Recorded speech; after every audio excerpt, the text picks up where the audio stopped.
Voici Métaphysique à la portée de tous par Connie Méné.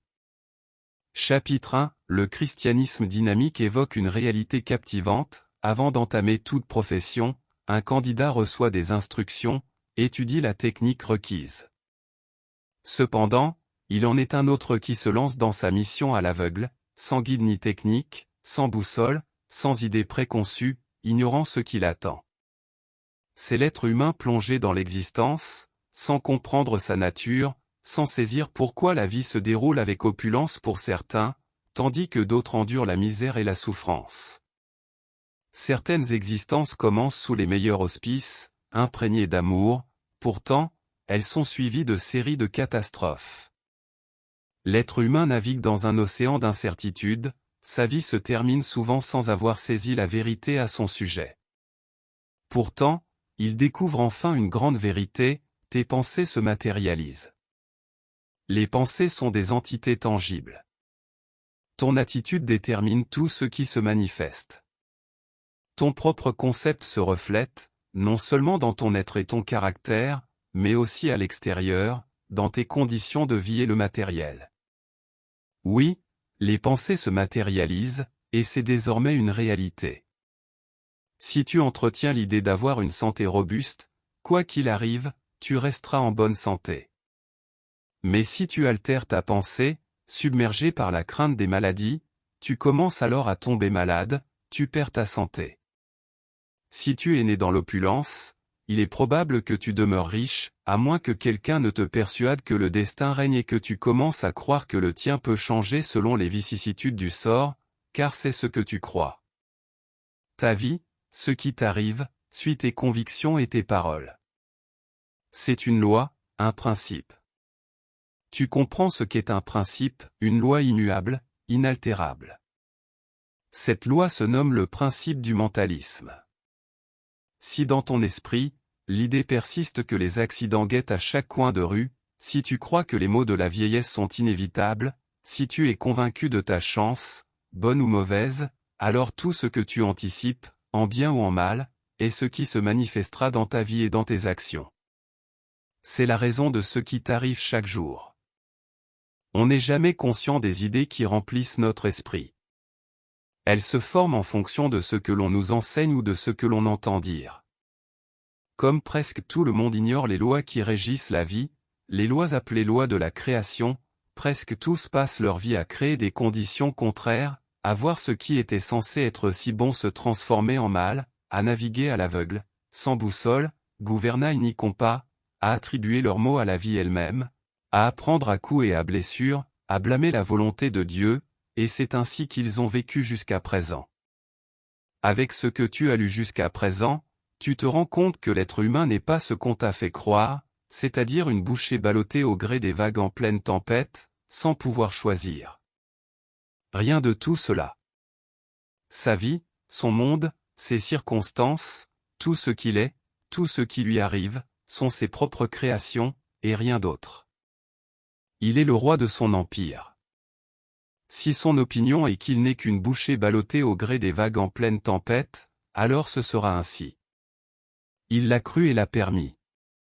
Naître avec le libre arbitre signifie être créé avec le droit individuel de choisir de penser négativement ou positivement, pessimiste ou optimiste, de penser au laid et au mauvais qui produit le laid et le mauvais, ou de penser au bon et au beau qui produit le bon et le beau, à l'intérieur ou à l'extérieur. La métaphysique a toujours enseigné que nos pensées passent souvent dans notre subconscient et s'y installent, agissant comme un reflet. La psychologie moderne l'a enfin découvert, lorsque l'être humain est pris dans les effets de son ignorance, c'est-à-dire quand il est responsable lui-même d'une calamité, il se tourne vers Dieu et le supplie de le délivrer de la souffrance. L'homme voit que Dieu l'entend parfois et que d'autres fois, de manière inexplicable, il n'entend pas. Dans ce dernier cas, c'est lorsque ses proches le consolent en lui disant qu'il faut se résigner à la volonté de Dieu. Autrement dit, tout le monde présume que la volonté du Créateur est mauvaise. En même temps, la religion enseigne que Dieu est notre Père, un Père plein d'amour, de bonté, de miséricorde, de sagesse éternelle. Tu remarques le manque d'harmonie entre ces deux théories. Il te semble de bon sens qu'un père tout amour et infiniment sage puisse ressentir et exprimer une mauvaise volonté envers ses enfants? Nous, parents mortels, ne serions jamais capables d'imputer à un enfant les crimes que nous attribuons à Dieu. Nous ne serions pas capables de condamner un enfant à un feu éternel pour une faute naturelle de sa condition mortelle. Et pourtant, nous croyons que Dieu en est capable. En d'autres termes, sans nous en rendre compte, nous attribuons à Dieu une nature de magnate capricieux, vindicatif, plein de mauvaise volonté, qui guette nos moindres infractions pour nous infliger des châtiments disproportionnés. C'est naturel de penser ainsi, car quand nous naissons, nous vivons dans l'ignorance des règles et lois de base de la vie. Comme nous l'avons dit, la raison de nos calamités, c'est que nous les créons par la pensée. En cela, nous sommes l'image et la ressemblance du Créateur, nous sommes des créateurs, chacun de sa propre manifestation. Maintenant, pourquoi est-ce que Dieu semble répondre parfois et parfois non? Tu verras, la prière est la pensée la plus pure et la plus élevée que l'on puisse avoir. Elle polarise l'esprit au degré le plus positif. Ce sont des vibrations de lumière que nous émettons quand nous prions, c'est-à-dire quand nous pensons à Dieu. Ces vibrations doivent instantanément transformer en conditions parfaites et belles toutes les circonstances sombres qui nous entourent, comme lorsque l'on apporte une lampe dans une pièce plongée dans l'obscurité. À chaque fois que celui qui prie pense et croit que le Dieu à qui il demande est un Père aimant qui veut donner tout ce qui est bon à son enfant, dans ce cas, Dieu répond toujours, même si généralement l'humanité a l'habitude de prier de cette manière, « Ô Père, Dieu, sauve-moi de cette épreuve. Car je sais que tu penses que cela ne me convient pas, car tu veux me soumettre à cette épreuve. » En d'autres termes, on a déjà exclu toute possibilité de recevoir. On n'a plus de foi en ce Dieu que l'on nous a enseigné, capricieux, vindicatif, plein de mauvaise volonté, prêt à nous infliger des châtiments d'une cruauté satanique, que de croire en Dieu. Celui qui prie de cette manière ne reçoit que selon son propre concept de Dieu. C'est aussi simple que je te le dis. Ne l'oublie plus jamais, la volonté de Dieu pour toi, c'est le bien, la santé, la paix, le bonheur, le bien-être, tout ce qui est bon qu'il a créé. Ne l'oublie plus jamais, Dieu n'est ni le juge, ni le policier, ni le bourreau, ni le tyran que l'on t'a fait croire. La vérité, c'est qu'il a créé cette loi, cet principe qui fonctionne en tout temps et en tout lieu, sans jamais faillir. Ces lois veillent à maintenir l'ordre et l'harmonie dans toute la création. Aucun policier n'est nécessaire dans l'esprit. Celui qui va à l'encontre de la loi se châtie lui-même. Ce que tu penses se manifeste. Apprends à penser correctement et en harmonie avec la loi, pour que se manifeste tout le bien que Dieu veut pour toi. Saint Paul a dit que Dieu est plus proche de nous que nos pieds et nos mains, plus encore que notre respiration. Il n'est pas nécessaire de crier pour qu'il nous entende, il suffit de penser à lui pour que tout commence à se rétablir, même ce qui semble déséquilibré. Il nous a créés, il nous connaît mieux que nous pouvons nous connaître nous-mêmes. Il sait pourquoi nous agissons de telle ou telle manière, et il n'attend pas que nous nous comportions comme des saints alors que nous sommes encore en train d'apprendre à marcher dans cette vie spirituelle. Je te prie de ne pas croire ce que je te dis sans l'avoir d'abord vérifié. C'est ton droit divin et souverain. Ne fais pas comme tu as fait jusqu'à présent, accepter tout ce que tu entends et tout ce que tu vois sans te donner la chance de juger entre le bien et le mal. Chapitre 2, la mécanique de la pensée. Tout au long de la journée et de la nuit, nous pensons à d'innombrables choses différentes. Une sorte de film continue à défiler dans notre esprit, bien que déconnecté. Parmi toutes ces idées différentes, nous nous arrêtons pour contempler, examiner ou étudier certaines plus que d'autres. Pourquoi? Parce qu'elles ont stimulé nos sentiments, nous ont fait ressentir de la peur, de l'antipathie, de la sympathie, de la compassion, de la satisfaction ou du mécontentement. Peu importe, le fait est qu'en raison de ces sentiments, l'idée nous intéresse, nous y repensons plus tard, et peut-être même en discutons avec quelqu'un. C'est ce qu'on appelle méditer, et ce qui est médité de cette manière pénètre dans le subconscient et s'y enregistre. Une fois qu'une idée est enregistrée dans le subconscient, elle devient un réflexe. Tu sais que lorsque le médecin tapote ta rotule, ta jambe se contracte. Il a touché un point sensible, et c'est pourquoi tu as réagi ainsi. De la même manière, chaque fois qu'un événement de ta vie est lié à l'une des idées enregistrées dans ton subconscient, le réflexe réagit de la même manière que lorsque l'idée a été enregistrée. Tu adoptes une attitude conforme au sentiment original que tu as ressenti lorsque tu as pensé pour la première fois à cette idée. Les métaphysiciens appellent cela un concept, c'est-à-dire une croyance, une conviction. Le subconscient ne discerne pas, ne prend pas de décision, n'exprime pas d'opinion, il ne pense pas par lui-même, il n'a pas le pouvoir de protester, il n'a pas de volonté propre. Ce ne sont pas ses fonctions. Sa seule fonction est de réagir en mettant à disposition le réflexe qui lui a été donné. Il est, dans ce sens, un merveilleux classeur, secrétaire ou bibliothécaire automatique qui ne repose jamais et ne fait jamais d'erreur. Il n'a pas non plus de sens de l'humour. Il ne sait pas si un ordre a été donné à titre de blague ou sérieusement. Par conséquent, si ton nez est un peu proéminent et que, pour faire rire les autres, tu plaisantes en l'appelant un nez de pomme de terre, par exemple, le subconscient, en tant que serviteur précis et dépourvu de sens de l'humour, s'efforcera de suivre la commande que tu lui as donnée avec tes mots et tes sentiments. Alors, tu verras comment ton nez commencera à ressembler de plus en plus à une pomme de terre farcie. Le mot métaphysique signifie au-delà du physique, c'est-à-dire la science qui étudie et traite de tout ce qui est invisible au sens physique. Elle nous donne la raison d'être de tout ce que nous ne comprenons pas, de tout ce qui est mystérieux et qui n'a pas d'explication évidente et précise, comme tu le constateras en lisant ce livre. À présent, te souviens-tu de la première fois où tu as entendu le mot rhume? Tu ne t'en souviens pas, n'est-ce pas?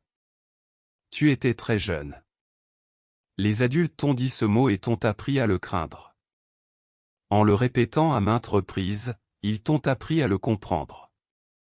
Ils t'ont dit de ne pas mouiller tes pieds, de ne pas t'exposer au courant d'air, de ne pas t'approcher de quelqu'un qui avait un rhume, car tu pourrais l'attraper, etc. Tout cela s'est enregistré dans ton subconscient, créant ainsi un réflexe. Chapitre 3, la formule infaillible. Nous avons convenu que chaque esprit humain contient une accumulation d'opinions, de convictions ou de concepts erronés, contraires à la vérité et en conflit avec les principes fondamentaux de la création. Ces idées erronées se manifestent continuellement à travers des conditions extérieures, engendrant toutes ces calamités et souffrances qui affectent les êtres humains et le monde en général, maladies, accidents, souffrances, conflits, disharmonies, pénuries, échecs, voire même la mort. Heureusement, rien de tout cela ne correspond à la vérité de l'être. Heureusement, il existe un moyen d'effacer toutes ces croyances erronées et de les remplacer par des croyances correctes qui non seulement créent des conditions et des circonstances positives, bonnes, heureuses et correctes, mais qui, une fois l'erreur corrigée et la vérité établie dans le subconscient, ne pourront plus jamais se reproduire dans nos vies. L'ordre a été modifié et le pôle magnétique a changé. Il est absolument impossible d'attirer quelque chose qui n'a pas déjà sa correspondance en nous. La formule infaillible est la suivante: à chaque fois que quelque chose de désagréable t'arrive, que tu tombes malade, que tu aies un accident, que l'on te vole, que l'on t'offense, que l'on te dérange, ou que tu sois à l'origine d'un mal envers autrui ou envers toi-même, si tu es affligé par un défaut physique, moral ou de caractère, si quelqu'un te déplaît, si tu le détestes ou si tu l'aimes trop et que tu souffres pour cela, si tu es tourmenté par la jalousie, si tu tombes amoureux d'eux. Quelqu'un qui appartient à un autre, si tu es victime d'une injustice ou si tu es sous le joug de quelqu'un d'autre, la liste est interminable. Alors, remplace la condition qui te touche par « je connais la vérité ». Comme Jésus-Christ, le plus grand de tous les maîtres de la métaphysique, l'a dit, connaissez la vérité, et la vérité vous affranchira, Évangile de Jean 8h32. La vérité, la loi suprême, est la perfection, la beauté, la justice, la liberté, la santé, l'intelligence, la sagesse et l'amour. Tout ce qui est opposé à cette perfection est une illusion, car il est contraire à la loi suprême de la perfection harmonieuse. C'est donc un mensonge, car il va à l'encontre de la vérité. Ton moi supérieur est déjà parfait en ce moment, il a toujours été parfait et ne peut pas tomber malade, vieillir, souffrir, avoir peur, pécher ou devoir lutter. Il est la beauté, l'amour, l'intelligence, la sagesse et la joie. C'est la vérité, ta vérité, ma vérité, celle de tous les êtres humains. Peu importe ce que tu manifestes, ce qui t'arrive de contraire à la perfection harmonieuse, ou ce que tu fais subir à toi-même ou à autrui, tout cela découle d'une croyance erronée que tu as créée. Souviens-toi de cela en premier lieu, puis dis mentalement ou à haute voix, comme tu préfères, je ne l'accepte pas.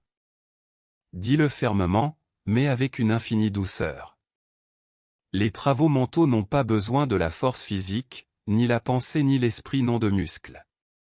Lorsque tu dis « je ne l'accepte pas », fais-le comme si tu disais « je n'en ai pas envie », calmement, mais avec la même conviction et fermeté, sans crier, sans violence, sans geste brusque.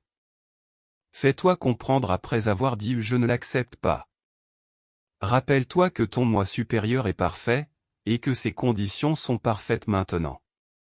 Dis ensuite, je déclare que la vérité de ce problème est l'harmonie, l'amour, l'intelligence, la justice, l'abondance, la vie, la santé, etc., peu importe ce qui est opposé à la condition négative qui se manifeste à ce moment-là.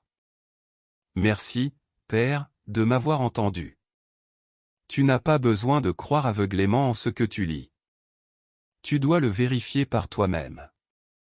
En terminologie métaphysique, cela s'appelle un traitement. Après tout traitement, tu dois maintenir l'attitude que tu as déclarée.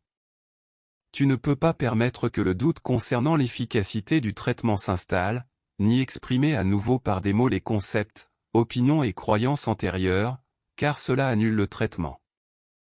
L'objectif est de transformer le modèle mental qui a prévalu dans le subconscient, c'est-à-dire le climat mental dans lequel tu as vécu avec toute sa série de circonstances négatives. Comme l'a dit saint Paul, vous êtes transformés par le renouvellement de votre esprit, Romains 12h2. Ce renouvellement se produit en changeant chaque ancienne croyance au fur et à mesure qu'elle se présente dans ta vie ou dans ta conscience, en accord avec la vérité.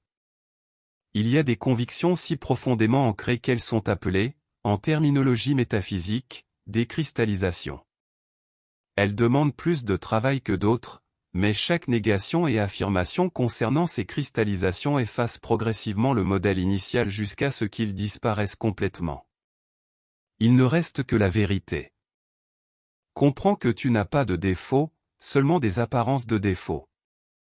Ce que tu perçois comme des défauts moraux ou physiques est temporaire. En comprenant la vérité de ton véritable moi, ton Christ, ton moi supérieur, qui est parfait en tant que Fils de Dieu et fait à son image, les imperfections que tu montres au monde s'atténuent. C'est un fait vérifiable que tout étudiant en métaphysique chrétienne peut confirmer. C'est la grande vérité, ne l'oublie jamais. Commence dès maintenant à la mettre en pratique, car plus tu la pratiqueras, plus elle se manifestera, plus tu progresseras et plus tu expérimenteras le bonheur. Rappelle-toi que tu es unique, comme tes empreintes digitales. Tu as été créé avec un design unique et un but spécial que personne d'autre que toi ne peut accomplir. Tu as évolué pendant 14 000 ans pour arriver où tu es aujourd'hui. Les expressions de Dieu sont infinies. Toi et moi ne sommes que deux de ces expressions infinies. Ton Christ est un être intelligent qui t'aime passionnément et attend depuis des siècles que tu le reconnaisses. Le moment est venu de lui parler, de lui poser des questions et d'attendre ses réponses. Il est ton guide et ton seul maître. Quand tu comprendras, accepteras et vivras cette vérité, ce sera la naissance du Christ en toi. C'est ce qui est prophétisé pour cette ère. Ce n'est pas que Jésus renaisse, c'est que chacun trouvera le Christ dans sa conscience et dans son cœur, comme cela est arrivé à Jésus. C'est pourquoi on l'a appelé Jésus-Christ. Chapitre 4, le décret. Chaque mot prononcé est un décret qui se manifeste à l'extérieur. La parole et la pensée exprimée. Jésus a dit 2 choses qui n'ont pas été prises au sérieux. La première est, par tes paroles tu seras justifié et par tes paroles tu seras condamné. Cela ne signifie pas que les autres nous jugeront sur ce que nous disons, bien que cela soit vrai, comme tu l'as déjà constaté. Le maître enseignait la métaphysique, mais la race n'était pas encore suffisamment mature pour la comprendre. À plusieurs reprises, il a averti en disant qu'il avait encore beaucoup de choses à dire, mais qu'elles ne pourraient pas être comprises. À d'autres moments, il a dit que ce n'est pas ce qui entre dans la bouche qui souille l'homme, mais ce qui en sort, car ce qui sort de la bouche provient du cœur et rend l'homme impur, en d'autres termes, impur. On ne peut pas avoir de service, ne laisse pas ça là car les voleurs vont te le voler. Ils attaquent à tous les coins de rue, j'ai peur de sortir, fais attention à ne pas tomber, prends garde à ne pas te tuer, tu vas casser ça. J'ai tellement de malchance, je ne peux pas manger ça, ça me fait du mal. Ma mauvaise mémoire, ma joie, ma migraine, mon rhumatisme, ma mauvaise digestion. C'est un bandit, c'est une malheureuse. Ne sois pas étonné ni ne te plains si en l'exprimant, tu le vois se réaliser. Car tu l'as ordonné toi-même, tu as donné un ordre qui doit être exécuté. Maintenant, souviens-toi et n'oublie jamais que chaque mot que tu prononces est un décret, que ce soit positif ou négatif. Si c'est positif, il se manifestera bien, si c'est négatif, il se manifestera mal, et si c'est dirigé contre autrui, c'est comme si tu le décrétais contre toi. Ça te reviendra. Si tu es bienveillant et compréhensif envers autrui, tu recevras de la bonté et de la compréhension des autres envers toi. Et lorsque quelque chose de désagréable, de négatif, d'ennuyeux t'arrive, ne dis pas « je n'ai jamais pensé que ça m'arriverait ». Tu dois avoir l'honnêteté et le désagrément de réfléchir à comment tu t'es référé à tes semblables, à quel moment un vieux concept enraciné dans ton cœur a surgi, qui n'est peut-être qu'une coutume sociale, comme la plupart de celles mentionnées précédemment, et que tu ne veux vraiment pas continuer à utiliser. Le sentiment qui accompagne la pensée est ce qui est le plus fermement ancré dans le subconscient. Le Maître Jésus, qui n'a jamais utilisé de mots inutiles, a sagement exprimé que de la bouche sort du cœur. Cette déclaration nous donne une indication claire révélant que la première émotion que nous apprenons est la peur, enseignée en premier lieu par nos parents, puis par nos professeurs de religion. Quand nous ressentons de la peur, notre cœur bat plus vite. Nous disons souvent « mon cœur est sur le point de sortir par ma bouche » pour montrer le degré de peur que nous ressentons à un moment donné. La peur est derrière toutes les phrases négatives que j'ai mentionnées précédemment. Saint Paul a dit que nous sommes transformés par le renouvellement de notre esprit. Lorsque tu prononces une phrase négative, tu peux identifier le concept erroné qui est enraciné dans ton subconscient et ainsi connaître les sentiments associés, la peur ou le manque d'amour. Confronte cette pensée, rejette-la comme un mensonge et affirme la vérité si tu ne veux pas continuer à la manifester dans ta réalité extérieure. Peu de temps après avoir pratiqué cela, tu remarqueras que ta parole est différente et que ta manière de penser a changé. Toi et ta vie seront transformés par le renouvellement de ton esprit. Lorsque tu es en compagnie d'autres personnes, tu te rendras parfaitement compte des concepts qu'elles détiennent, et tu les constateras dans tout ce qui leur arrive.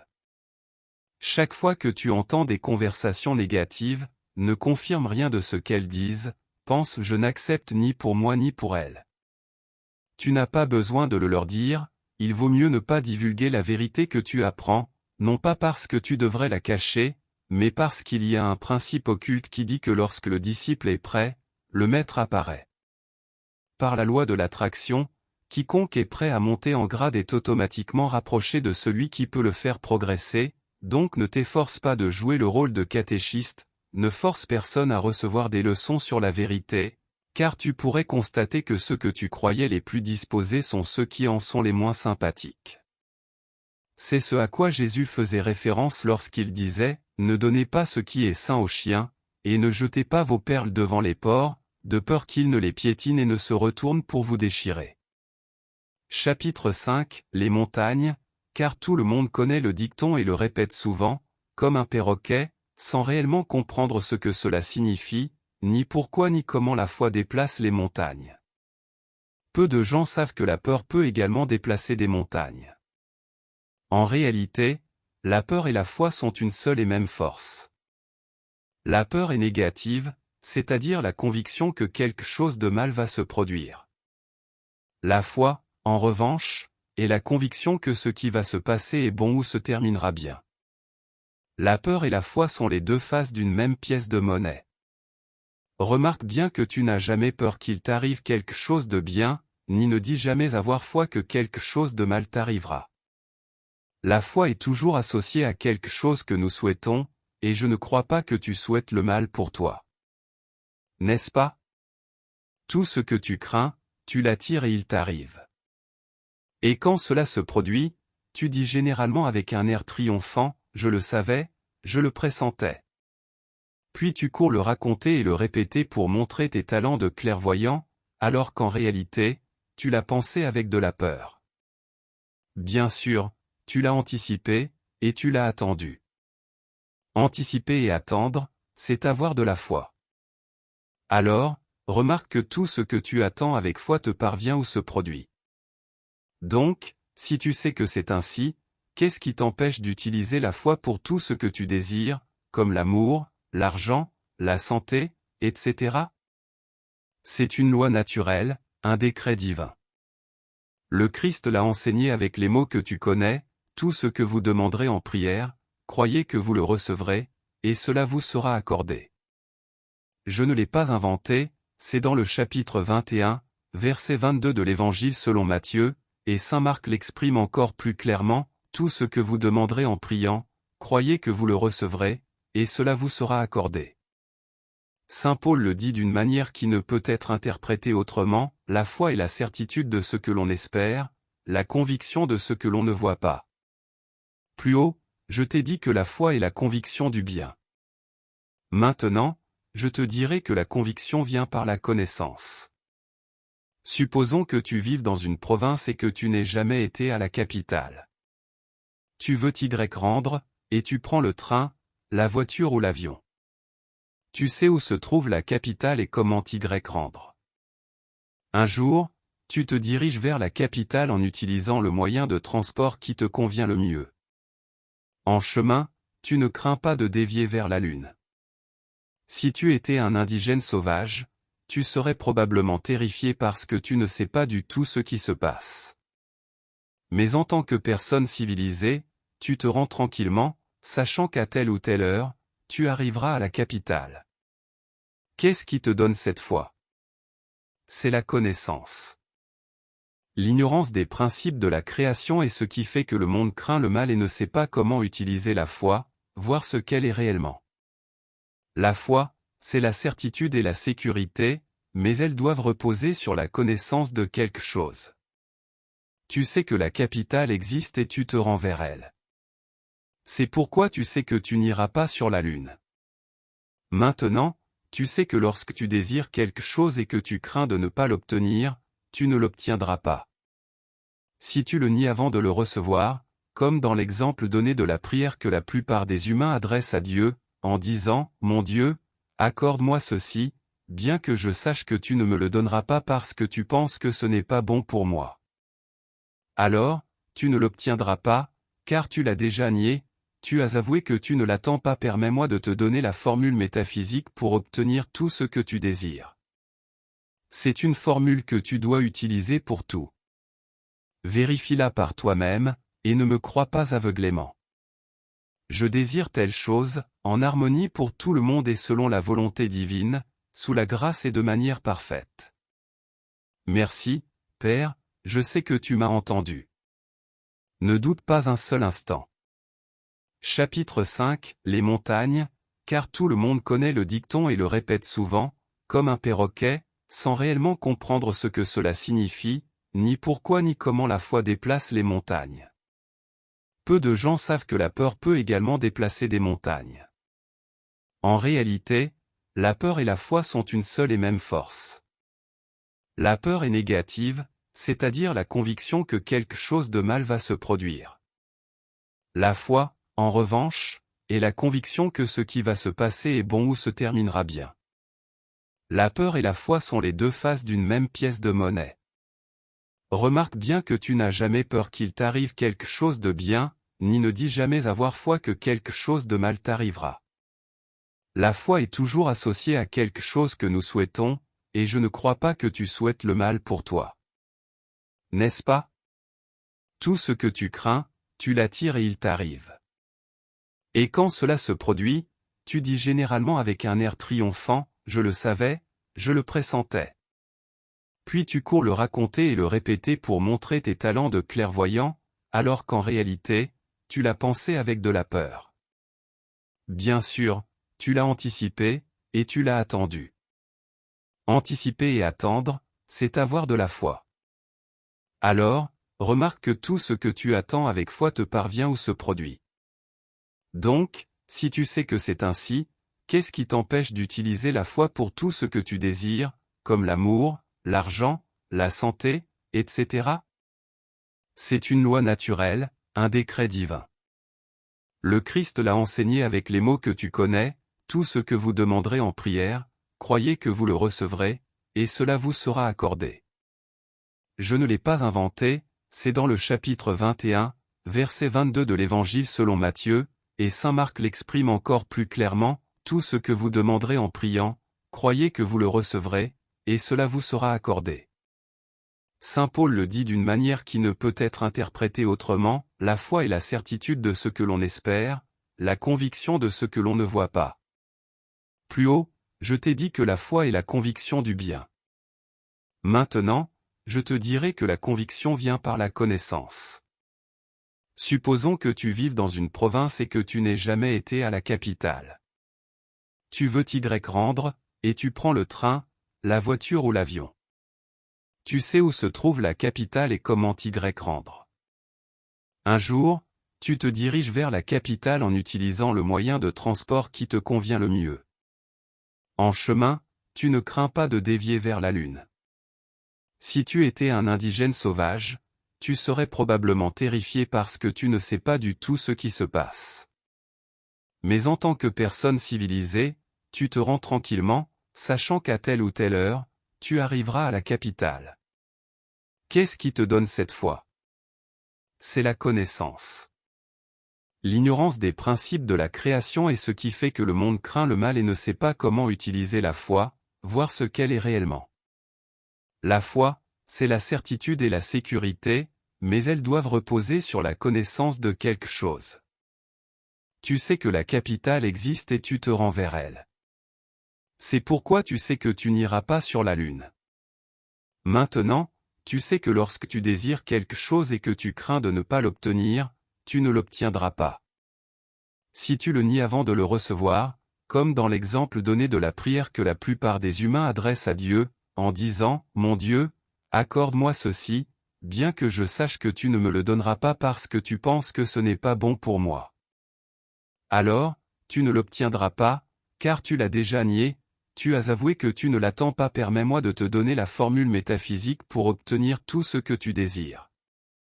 C'est une formule que tu dois utiliser pour tout. Vérifie-la par toi-même, et ne me crois pas aveuglément. Je désire telle chose, en harmonie pour tout le monde et selon la volonté divine, sous la grâce et de manière parfaite.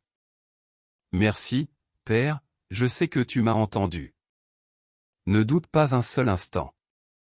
Le petit vide qui se crée ainsi doit être immédiatement comblé par une idée contraire, sinon le vide attirera des idées de même nature qui flottent toujours dans l'atmosphère, conçues par d'autres. Peu à peu, vous verrez que vos craintes disparaissent si vous avez la volonté d'être constant en répétant la formule dans toutes les circonstances qui se présentent. Peu à peu, vous verrez que seules les choses se produiront comme vous le désirez, car c'est par leurs fruits que vous les reconnaîtrez, a dit Jésus de cet instrument puissant, le pouvoir du décret. Ce pouvoir se présente à notre attention dans cette extraordinaire histoire de la création que nous trouvons dans les 2 premiers chapitres de la Genèse de la Bible. Je suggère que vous preniez le temps de lire cette merveilleuse histoire maintenant. En la lisant, vous vous rendrez compte que l'être humain, c'est-à-dire vous et moi, n'a pas été conçu pour être une pièce sur l'échiquier des circonstances, ni une victime des conditions, ni une marionnette manipulée de tous côtés par des pouvoirs échappant à son contrôle.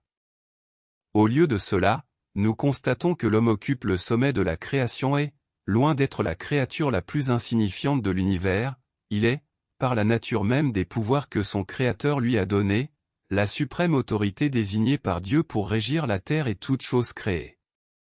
L'homme est doté des mêmes pouvoirs que le Créateur, car il est fait à son image et à sa ressemblance. L'homme est l'instrument par lequel la sagesse, l'amour, la vie et le pouvoir du Créateur s'expriment pleinement. Dieu a placé l'homme dans un univers réceptif et obéissant, y compris son corps, ses affaires et son environnement, qui n'a d'autre choix que de mettre en œuvre les édits ou décrets de sa suprême autorité. Le pouvoir de décréter est absolu chez l'homme, un pouvoir que Dieu lui a conféré et qu'il ne peut pas lui retirer. Et bien que la nature fondamentale de l'univers soit bonne, dans l'évaluation du Créateur, elle peut apparaître devant l'homme uniquement comme ce qu'il décrète. Nous voyons que tant que l'homme était obéissant envers son Créateur, il conservait son pouvoir de penser et de décréter en accord avec l'esprit du bien, qui est la structure de la création. Il vivait dans un univers de bien, un paradis. Cependant, lorsque l'homme a chuté en mangeant du fruit de l'arbre de la connaissance et en utilisant ses pouvoirs pour le bien et le mal, quelque chose qu'il pouvait faire en tant qu'agent libre, il a immédiatement trouvé de la sueur et des épines mêlées à son pain quotidien.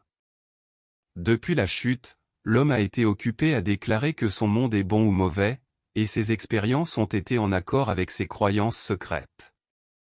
Cela démontre clairement comment l'univers réagit et à quel point le pouvoir et l'autorité de l'homme sont complets et étendus.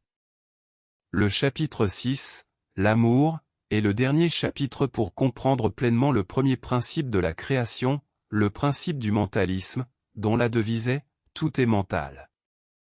Jésus-Christ a dit « Vous êtes des dieux », Évangile de Jean 10h34, de même que toute la création est une pensée manifestée. Ainsi, l'homme, qui est un Dieu en puissance, crée par la pensée tout ce qu'il voit manifester, à l'image et à la ressemblance de son Créateur.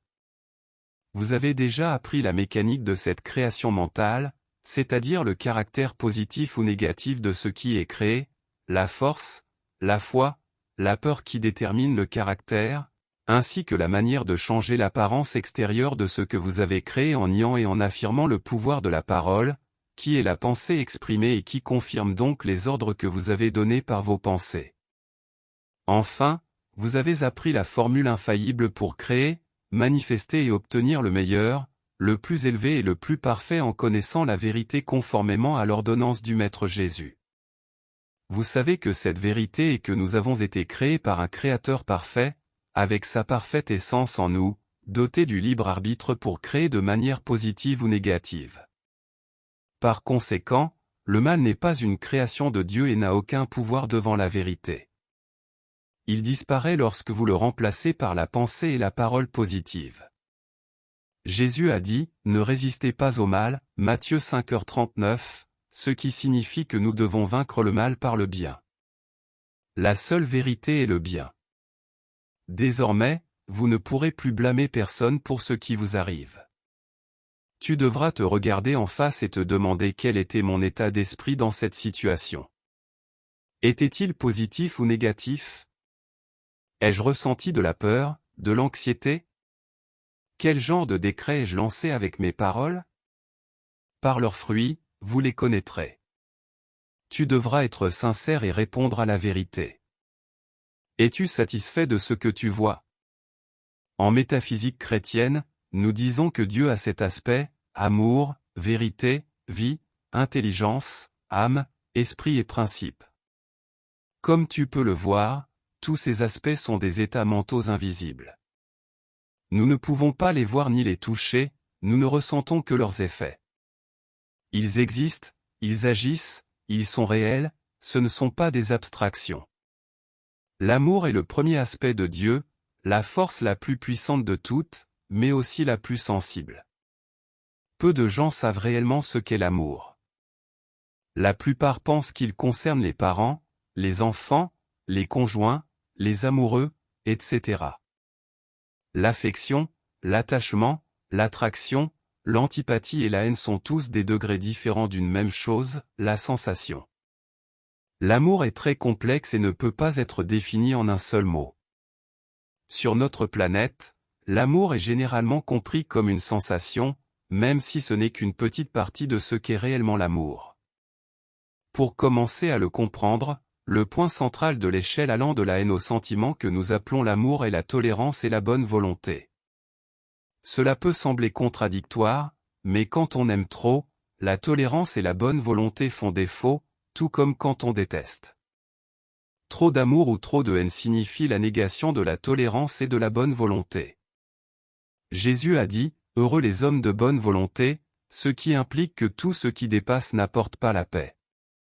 La paix réside dans l'équilibre parfait, ni trop ni trop peu.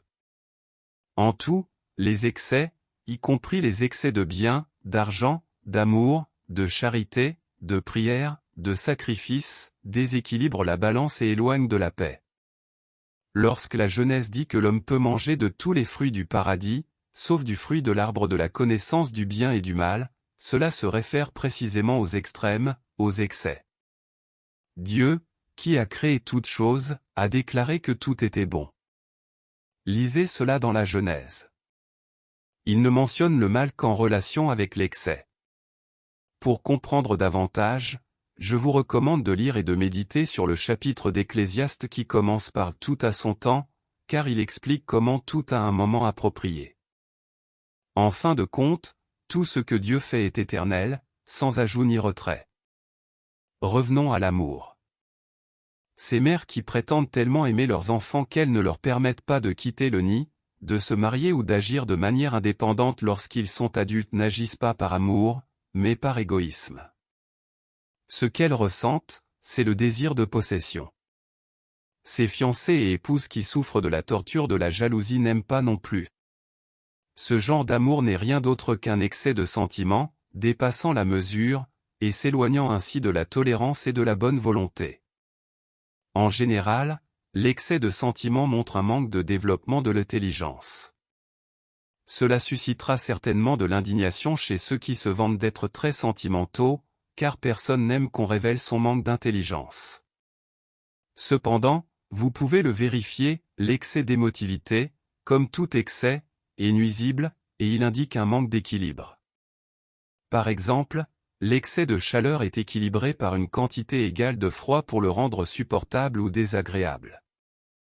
L'intelligence est froide, tandis que l'émotion est chaude. Avoir une grande capacité émotionnelle est une qualité magnifique et très souhaitable, à condition qu'elle soit équilibrée par une capacité intellectuelle équivalente. C'est ce qui crée les grands artistes. Mais l'artiste a son art dans lequel il peut déverser toute sa puissance émotionnelle. En revanche, la personne excessivement émotionnelle et peu développée intellectuellement déverse toute sa passion sur les êtres humains qui l'entourent, cherchant à les lier et à imposer sa volonté. Le remède contre l'excès d'émotivité consiste à penser et à réfléchir beaucoup. Avant tout, méditez sur l'intelligence. Commencez par vous demander ce qu'est l'intelligence, puis réfléchissez au fait que tout dans l'univers contient de l'intelligence, des plantes aux animaux, etc. Terminez en affirmant « Je suis intelligent », avec l'intelligence de Dieu lui-même, car je suis créé à partir de l'essence même du Créateur, avec son intelligence. Après seulement quelques jours de répétition de ce traitement, vous remarquerez un changement dans votre mentalité et une transformation dans votre manière d'aimer les autres. Vous développerez une sérénité et une générosité que vous n'auriez jamais cru possible. En même temps, vous constaterez un changement total chez les autres à votre égard, car nous sommes tous individus, indivisibles, et ce qui vous affecte tout le monde.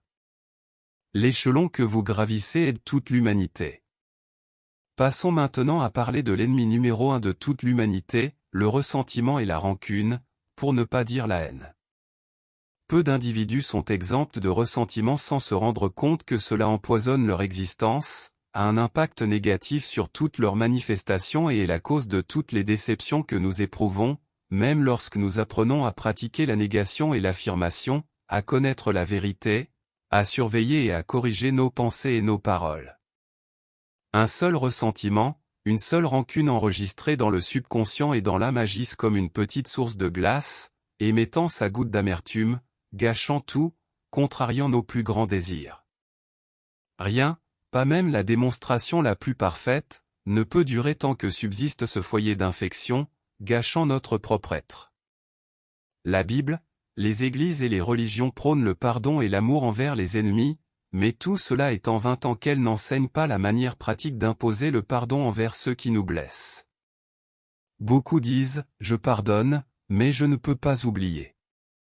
C'est un mensonge, car tant que vous vous souvenez d'une blessure, vous ne l'avez pas pardonnée. Voici la formule infaillible pour pardonner et oublier en même temps, pour notre propre bien, car cela nous place au centre de l'équilibre, de la tolérance et de la bonne volonté. Ce geste est amour, et l'apôtre Jean, l'apôtre de l'amour, dit « l'amour accomplit la loi ». Accomplir la loi de l'amour, c'est accomplir toutes les lois, c'est être avec Dieu, en Dieu, c'est être heureux, satisfait et complet dans toutes nos manifestations. Mon maître disait, l'homme qui aime vraiment est l'homme le plus puissant du monde. Voici la recette pour aimer vraiment. Chaque fois que vous ressentez quelque chose de désagréable envers quelqu'un, que vous vous trouviez à ressentir de la rancœur ou un désir de vengeance, efforcez-vous délibérément de vous rappeler tout le bien que vous connaissez de cette personne. Essayez de revivre les moments agréables que vous avez partagés en sa compagnie par le passé, avant qu'elle ne vous blesse. Insistez pour vous rappeler les aspects positifs, ses bonnes qualités, la façon dont vous pensiez d'elle. Si vous parvenez à rire d'une blague qu'elle a faite ou d'une situation amusante que vous avez partagée, le miracle est accompli. Sinon, répétez le traitement. Répète-le autant de fois que nécessaire pour effacer la rancœur ou le ressentiment. C'est quelque chose que tu devrais faire jusqu'à 70 fois 7, c'est-à-dire le respect de la loi donnée par Jésus, ne résistez pas au mal. C'est le fait de tendre l'autre joue, d'aimer ses ennemis, de bénir ceux qui nous maudissent, de faire du bien à ceux qui nous haïssent, et de prier pour ceux qui nous offensent et nous persécutent, sans pour autant nous exposer à être piétinés. Si tu le fais sincèrement, tu remarqueras quelque chose d'étrange. Tout d'abord, tu te sentiras libéré, puis une montagne de petits tracas qui t'arrivaient et que tu ne savais pas comment expliquer disparaîtront comme par magie. Ta vie suivra son cours harmonieusement, en plus d'être aimé par tout le monde, même par ceux qui ne t'appréciaient pas auparavant. En ce qui concerne les dénis et les affirmations face à une maladie, qu'elle soit la tienne ou celle d'un autre, je nie l'apparence de toute affection physique. Je ne l'accepte ni pour moi ni pour personne d'autre. La seule vérité réside dans l'esprit, et tout ce qui est inférieur s'ajuste à ma parole. En reconnaissant la vérité au nom de Jésus-Christ, qui nous a autorisés, je décrète que moi et tous les autres sommes la vie. La vie est synonyme de santé, de force et de joie. Merci, Père, de m'avoir entendu. Face à toute crainte, qu'elle soit personnelle ou pour autrui, je nie la crainte. Dieu n'a pas créé la peur, donc elle n'a d'existence que celle que je veux lui donner, et je n'accepte ni ne désire plus cette apparence créée par moi. Je libère et laisse partir toute ombre de peur en moi ou en toi. L'apôtre Jean a dit, l'amour chasse toute crainte. Dieu est amour, et je suis son enfant, fait d'amour. C'est la vérité. Merci, Père. Face à toute tristesse, qu'elle soit personnelle ou pour autrui, je nie l'existence même de cette tristesse, de la douleur ou de la dépression. Dieu ne l'autorise pas. Je supprime en moi toute tendance à la négativité. Je n'en ai pas besoin, et je ne l'accepte pas. Dieu est béatitude, joie et allégresse, et je suis béatitude, joie et allégresse. Merci, Père. En face de toute faiblesse ou pénurie, je nie toute apparence de pénurie. Ce n'est pas la vérité, je ne peux pas l'accepter, et je ne le veux pas. L'abondance de tout est la vérité. Mon monde contient tout. Tout a été prévu par un Père tout amour. Il me suffit de revendiquer ce qui m'appartient.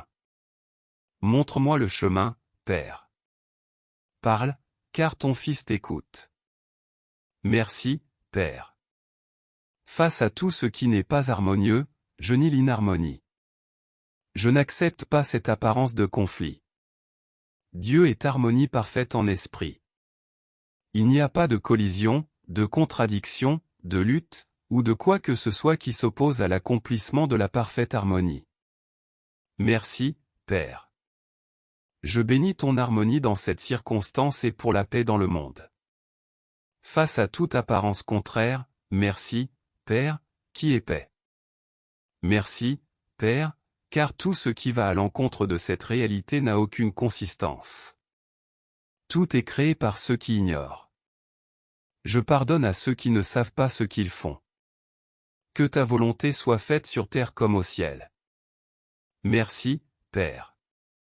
Tout ce que je viens de dire est pour que tu apprennes à formuler tes propres prières. Tout au long de la journée, nous pensons et décrétons, ce qui revient à prier, que ce soit de manière négative ou positive. Nous créons constamment nos propres conditions, états et événements. L'essentiel est de maintenir l'état d'esprit exprimé dans la prière. Si, après avoir affirmé, tu retournes à ton pôle négatif, tu détruis l'effet de la prière. Sois attentif à tes pensées et à tes paroles, et ne te laisse pas influencer par ce que disent les autres. N'oublie pas qu'ils ignorent ce que tu commences à comprendre. Ce que tu penses et demandes pour toi, pense-le aussi pour les autres. Nous sommes tous un en esprit, et c'est la manière la plus efficace de donner, mieux que le pain et la charité, car le pain et la charité ne durent que quelques instants, tandis que la vérité reste avec l'autre pour toujours. Tôt ou tard, ton don spirituel pénétrera dans l'esprit conscient de l'autre, et tu auras accompli une œuvre de salut pour ton frère. C'est le principe du rythme, qui est la loi du pendule. Le boomerang te renvoie le bien que tu fais, tout comme le mal que tu fais. On dit que celui qui est avec Dieu est en majorité. Ainsi, une seule personne qui élève sa conscience au plan spirituel et reconnaît la vérité de la manière décrite ci-dessus peut sauver une organisation de la ruine, tout comme elle peut sauver une communauté, une ville ou une nation de la crise, car elle opère sur le plan spirituel, qui est la vérité et qui domine tous les plans inférieurs. Connais la vérité, et la vérité te libérera. Signification métaphysique des 10 commandements de Moïse. Il semble que l'on n'ait toujours pas pu prouver si Moïse était ce que dit la Bible ou s'il était réellement le fils d'une princesse égyptienne, sœur de Ramsès II. Son nom signifie des extraits des eaux dans le symbolisme biblique. La Bible, pour la majeure partie, est composée de récits symboliques visant à préserver la grande vérité contre les interprétations erronées de ceux qui ne possèdent pas la maturité suffisante pour la mettre en pratique. Par conséquent, il est très probable que toute la narration biblique liée à sa naissance hébraïque et à son adoption par la princesse soit également symbolique et non historique. En tout cas, la vérité sur son origine n'affecte pas ce qu'il a enseigné. Moïse était un grand illuminé, un grand enseignant de la vérité métaphysique, qui non seulement a libéré le peuple hébreu de l'esclavage et des conditions infrahumaines dans lesquelles il se trouvait, mais a également enseigné à de nombreuses tribus errantes qui se sont jointes à son groupe dans le désert. C'est pourquoi tant de races différentes, issues de ces tribus, ont adopté le culte monothéiste, un seul Dieu, et l'ont conservé jusqu'à aujourd'hui. Cette diversité de peuples, certains totalement primitifs, d'autres plus avancés, a conduit Moïse à formuler un code de loi simple et concis, adapté au niveau mental de tous, exprimé dans un langage presque enfantin, mais avec des châtiments sévères pour chaque infraction, basés sur la menace et la terreur, car c'est la seule façon de dompter une bête sauvage. Moïse avait été éduqué dans le temple d'Héliopolie, qui était en quelque sorte une université. Il y enseignait ce qu'ils appelaient la géométrie à l'époque. Cette sagesse ancestrale englobait non seulement les mathématiques, mais aussi la métaphysique, l'astrologie, la numérologie, l'interprétation des nombres et un symbolisme triple utilisé par les anciens pour préserver leur savoir au service des générations futures à mesure qu'elles évoluaient. Le premier aspect de cette symbolique était simple, il se référait à la vie et au monde des humains. Le deuxième aspect était métaphysique, traitant de la même condition, mais sur le plan mental. Le troisième aspect était hiéroglyphique, traitant du même sujet sur le plan spirituel, et ce dernier aspect est si profond qu'il prétend n'être intelligible que pour les esprits purs. Et ici, nous avons notre première exposition du principe de correspondance, qui dit « ce qui est en haut est comme ce qui est en bas, et ce qui est en bas est comme ce qui est en haut ». En bas se réfère au plan matériel, aux conditions humaines, à la visibilité, tandis que en haut se réfère à l'invisibilité, au mental et bien sûr à l'abstrait spirituel. Ce que dit le principe de correspondance, c'est que les lois agissent sur tous les plans et que les conditions sur un plan se répètent sur le plan supérieur ainsi que sur le plan inférieur.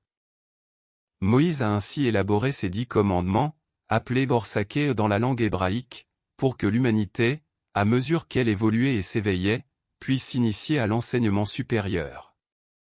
Cette interprétation suivante n'est pas une invention de l'homme, elle a été laissée en clair par les très avancés mais cachée à travers les millénaires, comme tu le verras bientôt. L'humanité a déjà appris la première leçon, c'est-à-dire qu'elle a appris à obéir à la loi dans son premier aspect. La plupart des gens sont maintenant adultes mentalement et moralement. Une grande partie de l'humanité ressent déjà des contradictions entre le dogme et le bon sens, ce qui indique le moment de faire un pas en avant, car la majorité commence à raisonner à un niveau plus élevé. En résumé, les 10 commandements disent ceci. Tu n'auras pas d'autre Dieu que moi. Tu ne fabriqueras pas d'image, tu ne les adoreras ni ne leur rendras culte. Tu ne prononceras pas en vain le nom du Seigneur ton Dieu. Souviens-toi de sanctifier le 7e jour. Honore ton père et ta mère. Tu ne tueras point.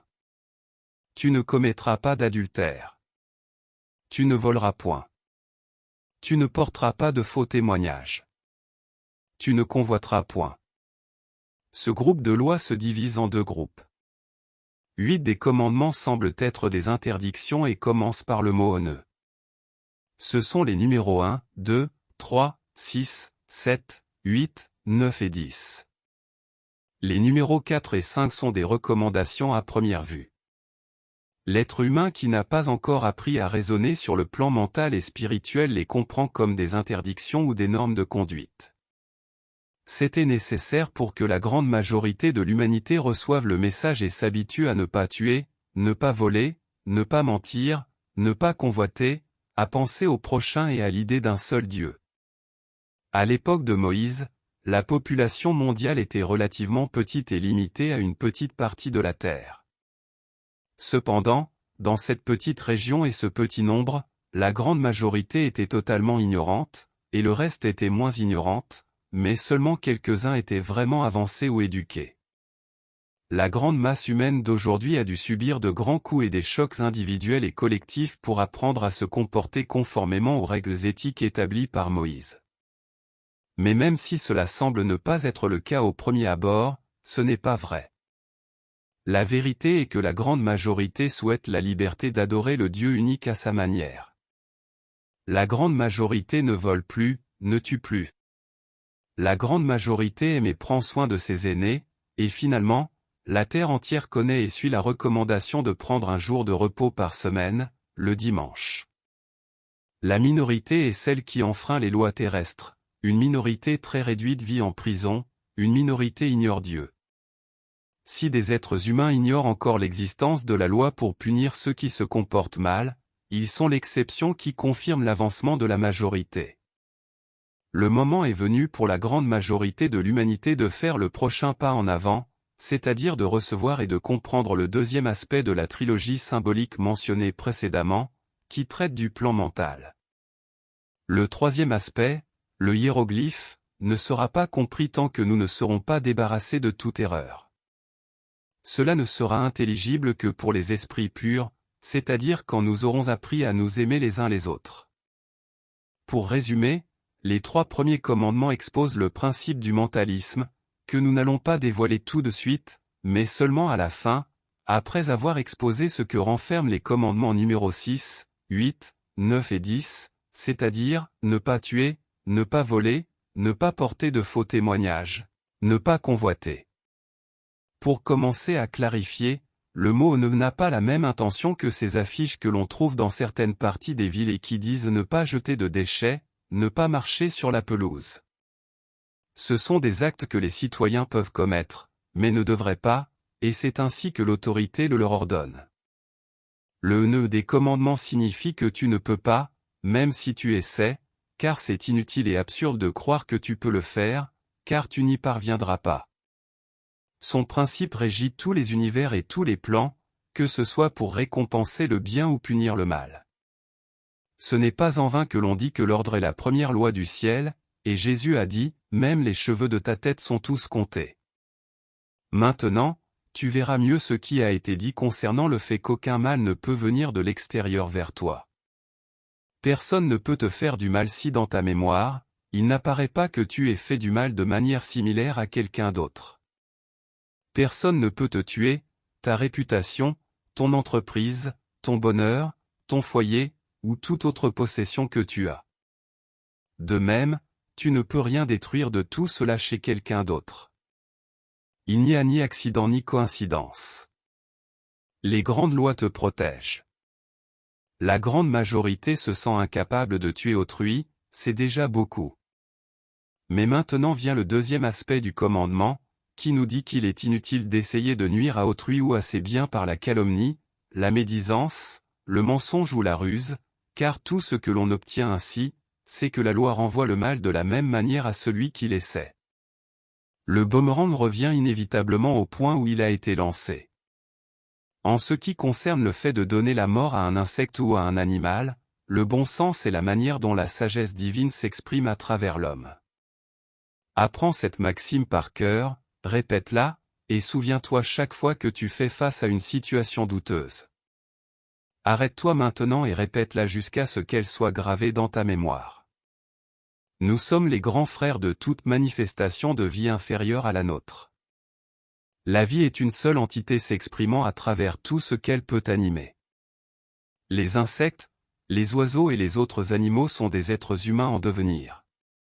Ils se trouvent dans les premières étapes de leur évolution et, au fil de nombreux millénaires, accumulent de la substance, des matériaux, de l'expérience et de la pratique, passant d'un royaume à l'autre. Finalement, ils réussiront à matérialiser tout cela sous la forme d'un être humain. Il y a rarement un retour en arrière, c'est-à-dire que l'on peut stagner, ralentir, dévier ou choisir un chemin différent, mais l'exemple de ne jamais revenir en arrière est donné par notre Terre. Elle ne revient jamais sur ses pas. Elle a mis des millions d'années à se transformer d'une nébuleuse en une planète, puis à produire des êtres vivants. Le jour ne revient jamais de 7 heures du soir à minuit. L'homme ne peut pas détruire son essence pour renaître en un animal. En tenant compte de tout cela, en observant un petit animal vivant, nous devrions ressentir une profonde compassion en considérant les efforts qu'il déploie et le coût qu'il paie pour apprendre à se déplacer, à s'adapter et à évoluer dans son petit monde unidimensionnel. En l'écrasant du pied, tu mets fin brutalement à son précieux apprentissage. Tu comprendras cela mieux en étudiant le principe de la vibration. Cependant, la sagesse divine à travers le bon sens nous fait juges, même en tant que frères aînés. Supposons qu'un jour, dans notre maison propre et bien rangée, apparaisse un cafard ou un insecte. J'en ai assez de te voir sauter avec une chaussure à la main, pourrais-tu dire. Le pauvre a grandi. Cependant, tu ne devrais pas permettre que ces animaux restent ne serait-ce qu'une seconde de plus sous ton propre toit. En tant que frère aîné, tu as le devoir de surveiller, d'enseigner, de corriger et de guider tes frères cadets. Tu ne peux pas permettre qu'ils se multiplient indûment ni qu'ils pénètrent dans un endroit qui ne leur appartient pas. Tu ne devrais pas non plus permettre à quiconque, même à un animal irrationnel, de t'exploiter. Si tu le permets, tu fais du mal. C'est pour cela que Moïse a dit dans la Genèse, « Faisons l'homme à notre image, selon notre ressemblance, et qu'il domine sur les poissons de la mer, sur les oiseaux des cieux, sur les bestiaux, sur toute la terre, et sur tout animal qui se meut sur la terre. » Remarque que cela est dit 3 fois. Lorsque la Bible répète une phrase 3 fois, cela signifie que la phrase a la même signification sur les 3 plans, autrement dit, il n'est pas nécessaire de chercher une interprétation métaphysique ou hiéroglyphique, car elle exprime une vérité éternelle et fondamentale. Maintenant, les animaux ou les êtres irrationnels n'ont pas un esprit individuel, disons qu'ils ont un esprit de groupe. Cela signifie que l'ensemble de chaque espèce forme un esprit, ou peut-être n'est-ce qu'une particule d'un esprit, je ne peux pas le savoir, je n'ai pas atteint ces hauteurs. Ce qui est certain, c'est que les êtres irrationnels agissent en groupe et suivent des lignes d'action déjà déterminées. Un exemple en est les abeilles. Un type d'abeille obéit à l'instinct de construire des rayons de cire, un autre obéit à l'instinct de servir la reine, et ainsi de suite. Ce sont des actions automatiques. Individuellement, elles ne réfléchissent pas, c'est l'ensemble qui forme un esprit et les guide à travers l'instinct. En utilisant la loi de correspondance, nous pouvons voir comment cette action mécanique des abeilles correspond à une situation similaire dans le règne humain.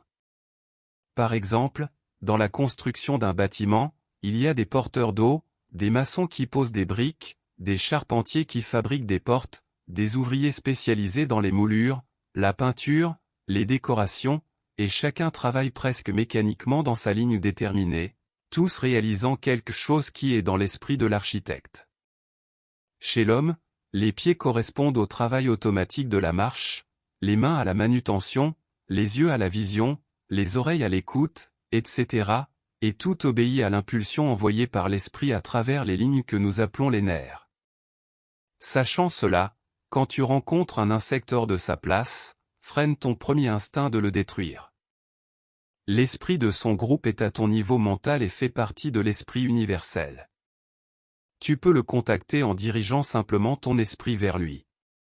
Dis-lui simplement, il y a une cellule de toi qui est en dehors de son environnement. Ce n'est pas harmonieux avec mon environnement, Dieu est la parfaite harmonie. Emporte-la. Tu ressentiras une grande émotion en voyant l'insecte s'arrêter immobile, comme s'il recevait l'onde, et au bout d'une minute, il partira pour ne plus revenir. Si ta propre conscience n'est pas encore sûre de la vérité que je t'ai enseignée, que tu aies des doutes sur le résultat ou que tu fasses le traitement de manière trop violente et que tu constates que l'animal continue de te déranger, donne-lui 3 chances. Dis à l'esprit du groupe, si tu ne pars pas bientôt, je vais devoir le tuer. Généralement, tu n'auras pas besoin de le tuer. Dans de très rares cas, il peut résister à partir, mais seulement quand il cherche lui-même la mort parce qu'il a déjà vécu sa vie. Dans ce cas, quand ton bon sens, qui est la sagesse divine en toi, te le dit, tu peux le tuer d'un coup sec et net, sans laisser de souffrance ni de douleur. Dis-lui d'évoluer vers une meilleure espèce. Tout dépend de l'intention et de la pensée avec laquelle l'action est effectuée. Il existe des sectes et des ordres que l'on dit ésotériques qui ne mangent pas de viande.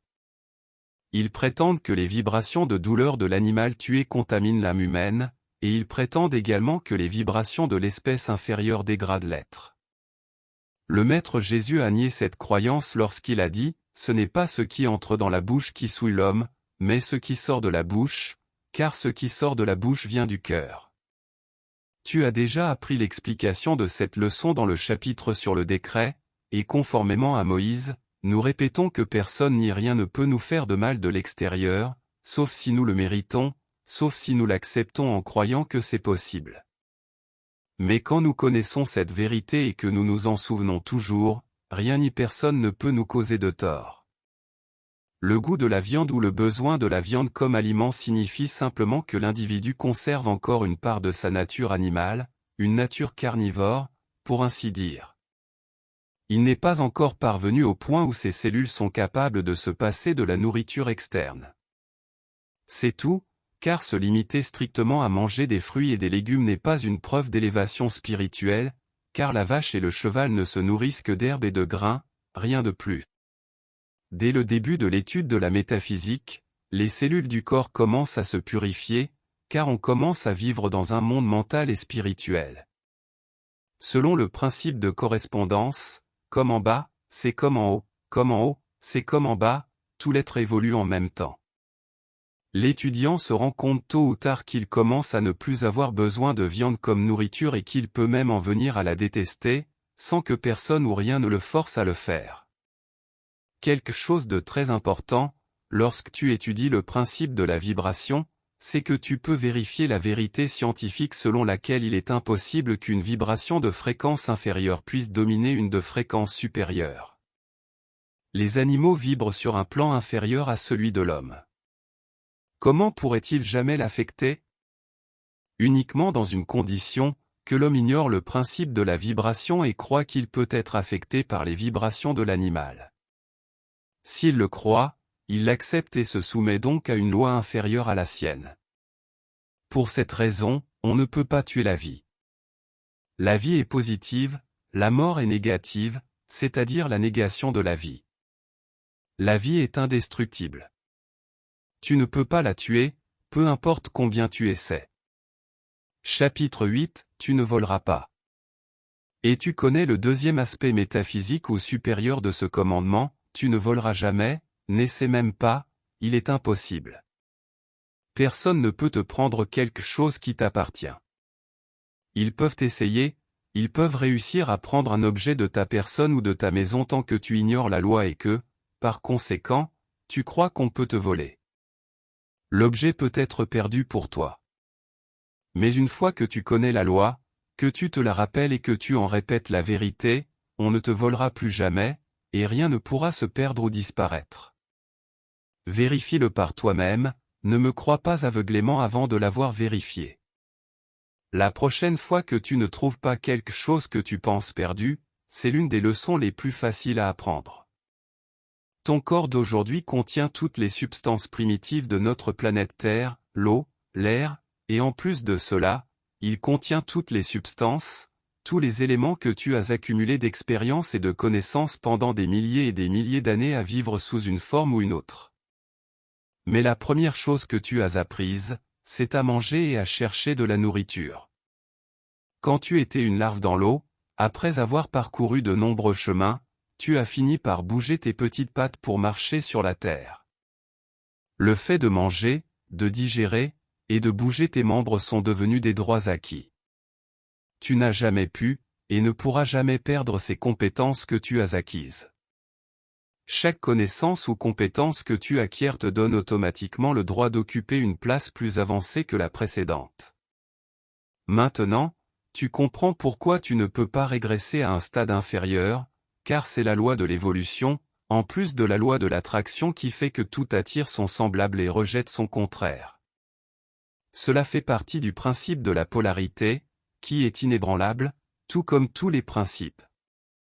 Même si, au début d'une nouvelle vie, tu dois réapprendre ce que tu as déjà acquis dans des vies antérieures, comme marcher, parler, manger, etc., c'est apparent. En réalité, ce qui se passe, c'est que l'être doit se souvenir, pas réapprendre. Le fait qu'un enfant mange, bouge, pleure, rit, voit, entend, etc., c'est parce que ces choses sont déjà dans son subconscient, ses talents, son génie. Le garçon paresseux qui ne veut pas étudier toutes les compétences antérieures, et qui les trouve beaucoup plus faciles que les autres qui les essaient pour la première fois, montre simplement qu'il s'ennuie à devoir répéter ce qu'il a déjà parcouru dans une vie antérieure, voire dans plusieurs vies antérieures. Il ne faut pas s'inquiéter de cela, il faut le laisser là pour qu'il se souvienne de ce qu'il a stocké dans le subconscient. Généralement, il arrive que pendant les examens, le jeune garçon se souvienne de ce qui est nécessaire pour passer tranquillement, au même niveau que tous les autres qui ont étudié durant toute l'année. Cela déroute les parents et les enseignants, mais c'est l'une des preuves en faveur de la théorie de la réincarnation. La réincarnation existe, mais elle n'est pas obligatoire, le libre arbitre existe pour tout et en tout. Tout comme sur Terre, chaque individu profite ou gaspille les opportunités en fonction de son caractère ou de son désir, dans le royaume astral des âmes ou des esprits désincarnés, chacun est libre de profiter ou non de cette ressource offerte pour progresser, tout comme les humains sont libres de choisir une profession ou un domaine d'étude, de s'efforcer pour leur propre développement, ou simplement de vivre sans but ou ambition. De même, les âmes sont libres de revenir sur le plan terrestre pour faire un pas en avant ou pour acquérir de nouvelles expériences. ainsi que pour régler les comptes en suspens appelés karma ou pour récolter les biens mérités, ou si elles le souhaitent, elles peuvent rester dans la vie qu'elles mènent aussi longtemps qu'elles le souhaitent. Personne ne les oblige. Cependant, à la fin, le progrès et le bien-être des autres les incitent à désirer la même chose pour elles-mêmes, et la monnaie avec laquelle cela s'achète est l'effort, la connaissance et l'expérience, qui sont acquis dans la vie active sur Terre. Chaque connaissance et chaque expérience restent à jamais comme des acquisitions, achetées et payées. Nous disons que ces acquisitions sont faites par droit de conscience et elles ne peuvent ni être perdues ni volées. Personne ne peut vous enlever votre intelligence, votre talent, vos compétences et vos connaissances. Ce qui est encore plus extraordinaire, c'est que chaque acquisition est faite à travers une expérience, et cette expérience est accompagnée d'objets, d'instruments, de biens meubles, d'argent, de biens immobiliers, etc. Tout ce qui a été utilisé dans la vie, que ce soit un lit, une table, des couverts, de la vaisselle, des vêtements, des bijoux, de l'argent, etc., jusqu'à une boîte d'allumettes, reste essentiellement enregistré sous forme de négatifs de photographies archivées dans notre patrimoine individuel par droit de conscience. Ces propriétés ou possessions nous accompagnent dans chaque réincarnation. Elles apparaissent dans nos vies ou non, et c'est ce qui fait que certaines personnes naissent dans l'opulence et d'autres dans la misère. Vous naissez là où vous avez mérité de naître par droit de conscience. La loi veille à ce que chacun soit attiré vers sa sphère, vers son propre endroit. Il n'y a pas d'injustice dans le royaume de la vérité. C'est à cette loi que le Maître Jésus a fait référence lorsqu'il a dit « Ne vous amassez pas des trésors sur la terre, où la teigne et la rouille détruisent, et où les voleurs percent et volent, mais amassez-vous des trésors dans le ciel, où la teigne et la rouille ne détruisent point, et où les voleurs ne percent ni ne dérobent. Car là où est ton trésor, là aussi sera ton cœur. » Matthieu 6, 19-21. Bien sûr, comme toutes les maximes bibliques, celle-ci a aussi 3 niveaux de signification, le premier est matériel, le deuxième est mental et le troisième est spirituel. Comme vous pouvez le voir dans tout ce qui a été dit, il n'y a aucune raison de vivre dans la crainte des voleurs.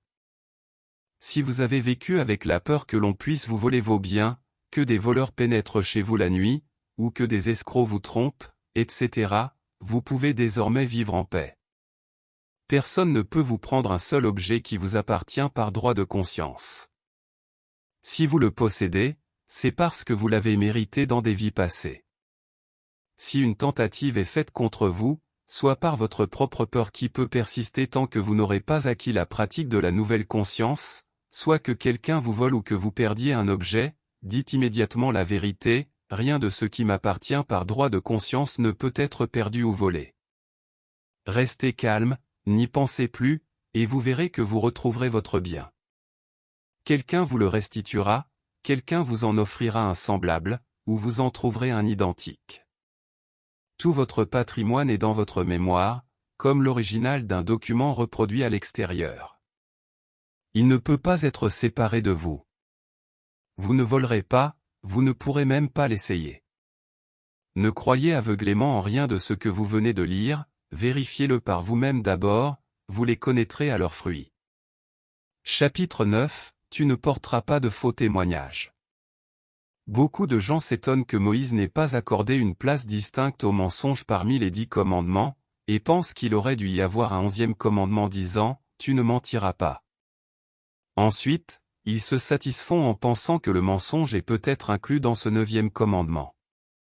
Ce qui se passe, c'est que le mensonge a été inclus et traité en détail dans les 1er, 2e et 3e commandements, comme nous le verrons plus tard, et non seulement le mensonge n'a pas été discrédité par Moïse comme étant insignifiant, ce texte est essentiellement une exposition métaphysique de la vérité et une accusation contre l'apparence et les fausses croyances que l'humanité accumule.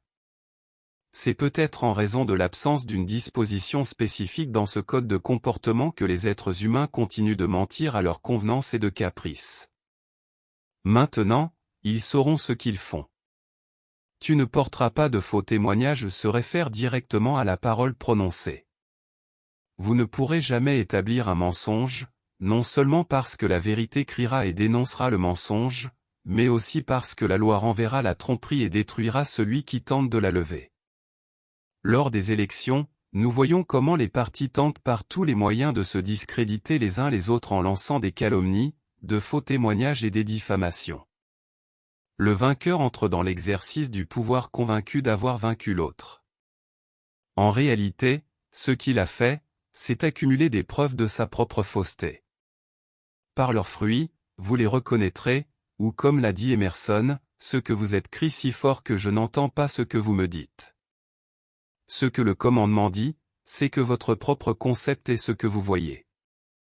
Si vous trouvez ce que vous voyez beau, c'est parce que votre regard reflète la propreté, la pureté et la vérité dans votre âme.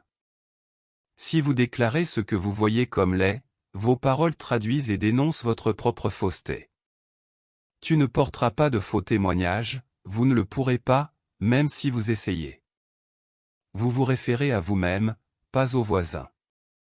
Dans la première partie, vous avez appris que le vrai moi est parfait, beau, avec toutes les vertus et les beautés de son Créateur, car il a été créé à partir de l'essence même du Père. Vous avez également appris que ce moi est la vérité, ma vérité, votre vérité et celle de tous. Si nous manifestons le contraire, cela signifie que nous ne connaissons pas encore notre propre pouvoir créateur, qui est la pensée. Ce que nous pensons se manifeste à l'extérieur, et en apprenant à penser, nous commençons à corriger la preuve extérieure. Notre ignorance n'est pas une preuve que le Père n'a pas su nous éduquer, elle est seulement la preuve que nous sommes encore des enfants dans la maison de ce Père. Chapitre 10, Tu ne convoiteras point. Lorsqu'une idée émane de l'Esprit divin, elle contient en elle-même tout ce qui est nécessaire à son développement. Il est inconcevable que Dieu puisse concevoir et nous envoyer quelque chose d'incomplet pour que nous nous creusions la tête à la recherche d'une solution qu'il seul connaît. Cela ressemblerait davantage à une énigme conçue spécialement pour tuer le temps, mais jamais à la sagesse infinie, à l'amour et à la justice, particulièrement dans le cas de l'évolution d'une vie qu'il a lui-même initiée. L'univers est basé sur l'ordre, une harmonie parfaite entre toutes ses parties, ce qui est visible par le simple fait que le soleil et la terre tournent pour recevoir tous les bienfaits qu'ils dispensent. Lorsque vous avez acquis cette connaissance, rien ne manque jamais à nouveau. Si vous avez un surplus, c'est parce qu'un autre en a besoin. La nature déteste le vide. L'air et l'espace eux-mêmes sont remplis d'atomes de toutes sortes, attendant l'occasion de former quelque chose au moment opportun. La vie cherche constamment l'opportunité de s'animer, c'est sa mission, et elle ne laisse passer aucune opportunité favorable pour s'introduire. Si vous laissez un peu de terre dans un endroit où elle peut recevoir de l'humidité, vous verrez bientôt germer une petite pousse verte. Si vous laissez un verre d'eau inutilisé, il ne tardera pas à être envahi par des larves vivantes. Avant qu'une femme ne conçoive un enfant, tout est préparé dans son corps pour accueillir, protéger et nourrir ce nouvel être jusqu'à ce qu'il soit prêt à devenir un être humain complet. L'œuf d'un insecte, d'un reptile ou d'un oiseau contient déjà tout ce dont il a besoin pour se développer, une créature minutieusement équipée pour s'épanouir dans son environnement approprié. Il en va de même pour les graines végétales. Donc, s'il existe une telle volonté aimante, une telle tendresse prévoyante, une telle attention minutieuse pour préparer et veiller sur les moindres détails qui un jour deviendront un être humain, il ne peut manquer de rien. Tout est prévu et déjà créé, à la disposition de cet être. Tu ne convoiteras pas, dit le commandement, c'est-à-dire que tu n'as pas à envier ce que possède quelqu'un d'autre, à le désirer ou à t'y résigner. L'équivalent existe pour toi et il t'appartient déjà. Tu n'as même pas besoin de te battre pour l'obtenir. Il suffit de le demander, de le réclamer et de dire merci à l'avance pour le voir apparaître. La Bible ne le dit-elle pas clairement? Celui qui demande reçoit, celui qui cherche trouve, et à celui qui frappe, il sera ouvert. Et pourquoi ne pas le prendre au sérieux? La taille d'un désir ou l'intensité de ton besoin indique le degré d'effort que le cadeau exerce pour entrer dans ta vie, car c'est un cadeau et tu n'as pas à le payer. Quand tu ressens le besoin, cela signifie qu'il est déjà payé ou mérité, que son heure est venue et que ton moment est venu de le recevoir. Ainsi, tu peux le demander. Mais avant tout, remercie. Il peut te parvenir par des moyens naturels terrestres ou par le biais d'un ami, ou il peut te parvenir comme un miracle, comme cela m'est arrivé un jour à Orléans, sans connaître personne. J'avais épuisé tout mon argent en attendant un virement qui avait pris du retard. Il ne me restait pas un centime dans mon portefeuille, et c'était un samedi après-midi. Les banques étaient fermées jusqu'au lundi. Cependant, je connaissais la vérité et je l'ai proclamée. Mon monde contient tout, rien ne manque dans la création. Merci, Père, car tu m'as déjà entendu. À ce moment-là, j'ai vu un billet vert qui voltigeait dans la rue, se dirigeant vers moi. Il s'est collé à ma cheville, et en baissant les yeux, j'ai réalisé que c'était un billet de 5 $. Il avait sans doute échappé à quelqu'un. J'ai attendu avec le billet dans la main, au cas où quelqu'un le chercherait. D'une manière miraculeuse, cet argent m'a permis de payer un taxi qui m'a conduit à la banque le lundi, où m'attendait mon virement. Les miracles n'arrivent pas parce qu'un principe a été enfreint, comme le croyaient naïvement les églises, mais précisément parce que l'on fait appel à l'action du principe. On l'étudie, on le connaît, on l'applique conformément à ses règles. Un principe ne peut jamais s'incliner pour faire des exceptions.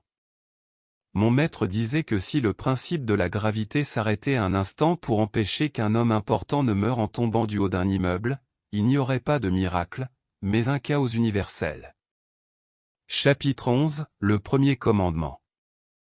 Les 3 premiers commandements ne font qu'un. Les 3 se réfèrent à une même chose, et ils disent ceci, 1. Je suis l'Éternel, ton Dieu, qui t'ai fait sortir du pays d'Égypte, de la maison de servitude. Tu n'auras pas d'autre Dieu devant moi. 2. Tu ne te feras pas d'image taillée, ni de ressemblance de ce qui est en haut dans les cieux, ni de ce qui est en bas sur la terre, ni de ce qui est dans les eaux sous la terre. 3. Tu ne te prosterneras pas devant elles, et tu ne les serviras pas, car moi, l'Éternel, ton Dieu, je suis un Dieu fort et jaloux, qui visite l'iniquité des pères sur les enfants jusqu'à la 3e et la 4e génération de ceux qui me haïssent et qui fait miséricorde à 1000 générations de ceux qui m'aiment et qui gardent mes commandements. 4. Tu ne prendras pas le nom de l'Éternel, ton Dieu, en vain, car l'Éternel ne tiendra pas pour innocent celui qui prendra son nom en vain. La première chose à retenir est que lorsque la Bible répète 3 fois un point, cela signifie qu'il doit être pris au sens littéral, et non symboliquement. En outre, cette signification est la même sur les 3 plans de conscience, matériel, mental et spirituel. Dans ce commandement, le nom de l'Éternel, ton Dieu, est mentionné 3 fois. La première mention fait référence au Dieu créateur de tout, la deuxième fait référence à la loi ou au principe, et la troisième fait référence au soi supérieur de chacun de nous, qui est un avec Dieu, un avec le principe.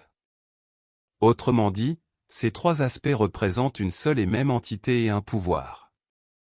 L'Égypte est le symbole de la matière de l'homme primitif qui n'a pas encore atteint le degré de pouvoir de comprendre ou d'accepter le concept d'un Dieu unique et invisible.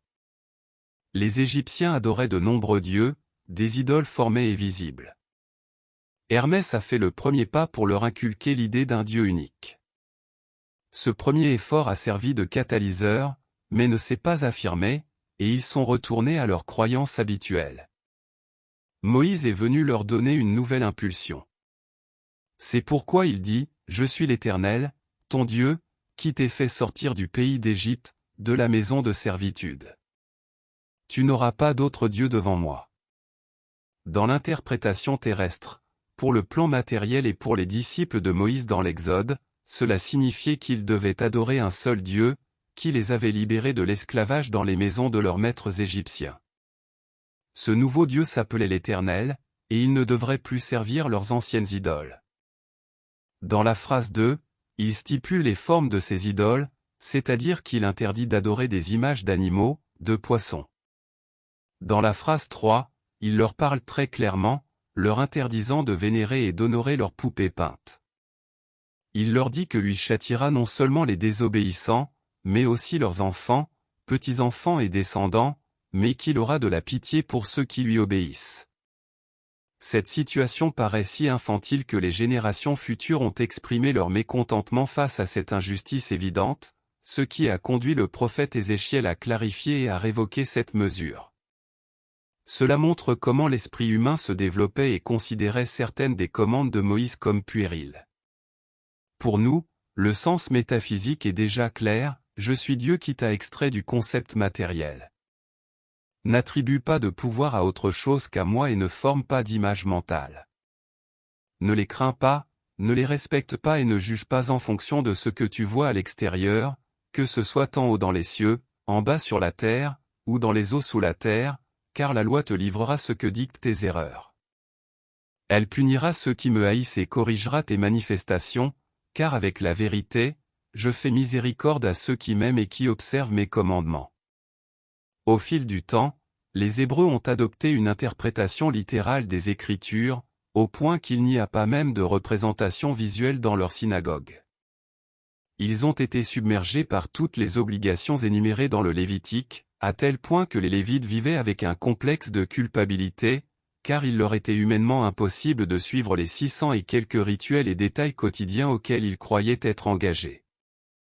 La Bible est un traité psychologique et métaphysique, c'est le livre de la vérité. Et cette vérité non seulement ordonne, mais explique aussi. Elle renferme une explication et un conseil pour chacune des circonstances de la vie, sur tous les plans de la conscience. Le 4e commandement ne prend pas en vain le nom de l'Éternel, ton Dieu, car l'Éternel ne tiendra pas pour innocent celui qui prendra son nom en vain, se réfère directement à ce que tu sais déjà, ne te condamne pas toi-même par tes paroles. Ne dis pas que tu es laid, mauvais, négatif, ne t'approprie pas des conditions préjudiciables qui laissent ensuite la mentalité devenir manifeste, telles que ma mauvaise mémoire, mon cœur malade, ma boiterie, ma vue médiocre, etc. Tout cela revient à prendre le nom de l'Éternel, ton Dieu, en vain. Et la loi ne pardonne pas.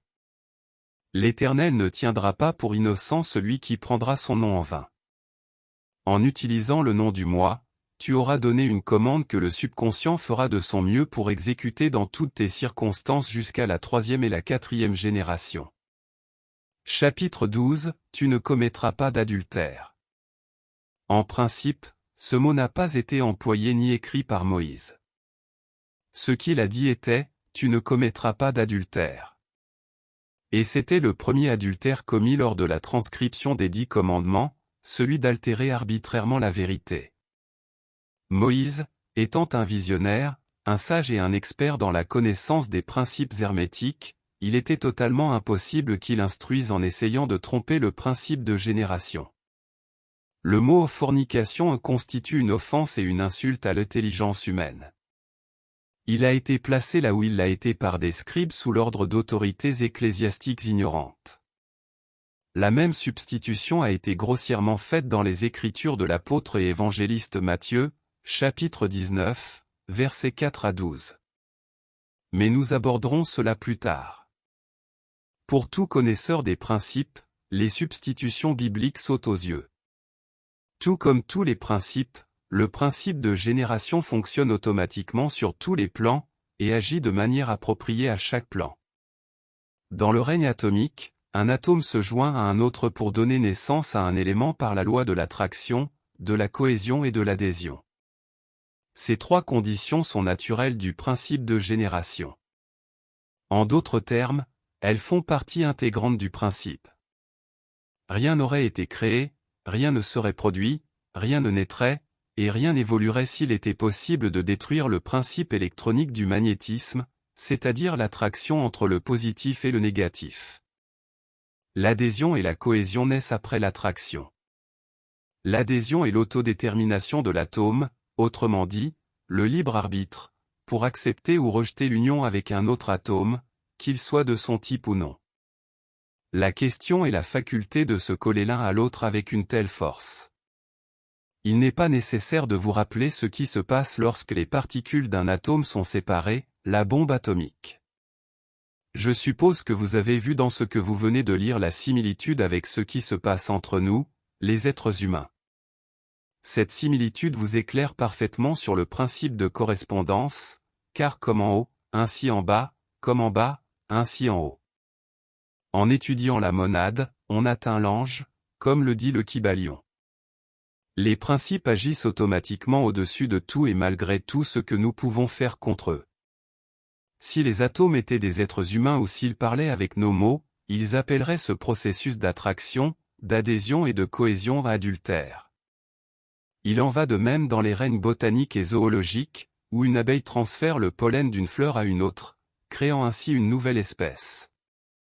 Maintenant, imaginez si Dieu créateur avait l'intention d'empêcher ou d'interdire ces processus. Il est bien connu que si on met une résistance à un principe, on multiplie la force qui le pousse à chercher une autre issue. En d'autres termes, on le force à dévier, mais on ne peut pas l'arrêter. Dans le règne animal, le principe de génération est appelé sexe. Tant que les humains continuent à se reproduire par le processus appelé sexuel, ils prouvent qu'une partie de leur système n'est pas encore sortie du règne animal. Une fois que leurs cellules évoluent vers le règne immédiatement supérieur, où le principe de génération se manifeste différemment, l'homme et la femme ne peuvent plus agir comme les animaux. Ils ne sont plus dans ce règne, et ils ne sont plus sous l'influence inférieure. Ils n'éprouvent pas de désir sexuel ni de désir de manger de la viande. C'est un autre ordre de choses. À ce stade, les disciples posent toujours la question, si nous évoluons tous, alors la race humaine s'éteint-elle? La réponse est non, car il y a toujours derrière nous des milliers de milliers d'êtres qui doivent passer par le règne animal. Tu te gradues, ta génération se gradue graduellement, mais d'autres continuent d'arriver éternellement. Jésus a dit, les pauvres, vous les avez toujours avec vous. Il faisait référence non seulement aux pauvres sur le plan économique, mais aussi aux pauvres en connaissance, aux pauvres en expérience, aux pauvres en évolution. Le livre de l'Apocalypse dit aussi que le Seigneur a annoncé pour cette ère qu'il n'y aurait plus de naissance, cela a été annoncé pour le secteur humain de son époque, qui est le même que celui qui évolue aujourd'hui. Ce moment approche déjà, nous le savons grâce aux signes suivants et à de nombreux autres.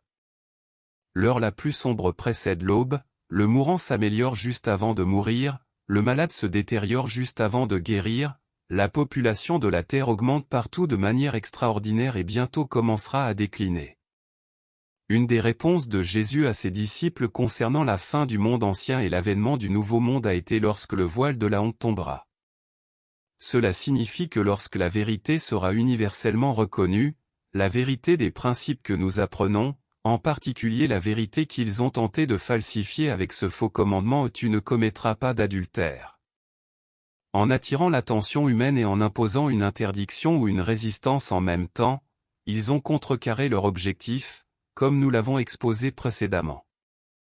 Le désir du principe de génération s'est multiplié, cherchant une échappatoire, il s'est égaré. Nous pouvons ainsi voir les effets terribles de la violation de ce commandement, qui a causé un grand nombre d'abus, de distorsions mentales, d'aberrations sexuelles, de maux physiques, de déshonneur, de honte et de châtiment. Tout cela à cause de la substitution arbitraire d'un mot.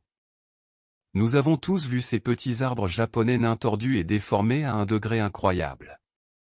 Nous les considérons comme une curiosité et les admirons en tant que tels. Cela n'empêche pas qu'ils constituent une atteinte à la nature, tout comme un oiseau en cage ou un animal attaché. Nous savons aussi tous que l'interdit suscite un attrait disproportionné, c'est ce qui s'est produit avec toutes les tentatives de freiner le principe de génération, comme celle d'attribuer une signification sexuelle à la pomme d'Adam, ou d'ajouter des éléments aux textes inspirés par ignorance, par désir de domination ou de pouvoir sur les autres. La signification métaphysique du commandement « Tu ne commettras pas d'adultère » est précisément « Ne déforme pas les lois, car tu n'y réussiras pas ». En d'autres termes, l'effet sera contraire à ce que tu désires, et la loi elle-même se chargera de contredire ce que tu as dit. Pour le Maître Jésus, le fanatisme dogmatique était encore plus répugnant et plus digne de châtiment que la débauche sexuelle, comme il l'a exprimé en disant « Malheur à toi, Chorazine. Malheur à toi, Bethsaïda. Car si les miracles qui ont été faits au milieu de vous avaient été faits dans Tyr et dans Sidon, il y a longtemps qu'elles se seraient repenties, en prenant le sac et la cendre. C'est-à-dire que les fanatiques religieux seraient plus durement punis que les prostituées.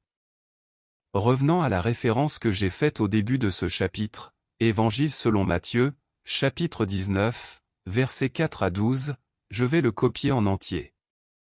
Les pharisiens vinrent aussi vers lui, pour le tenter, et ils lui dirent, « Est-il permis à un homme de répudier sa femme pour quelque cause que ce soit ?»